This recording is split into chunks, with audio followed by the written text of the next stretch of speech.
Assalamualaikum warahmatullahi wabarakatuh. Nama saya Atila binti Ibrahim, memegang kad nombor meter iaitu AM25050199045. Saya ingin menceritakan tentang buku cerita saya iaitu bertajuk Comel dan Lili.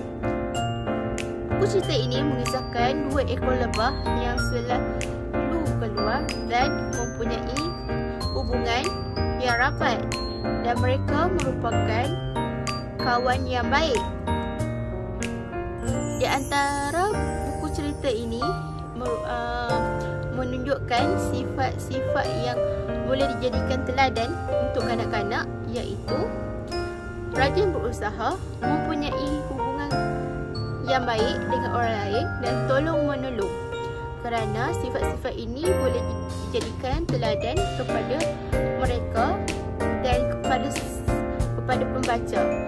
Ini sesuai untuk kanak-kanak yang berumur 5 dan 6 tahun. Di dalam buku cerita Comel dan Lili ini mempunyai 3 sifat yang boleh dijadikan teladan untuk kanak-kanak. Yang pertama, tolong-menolong.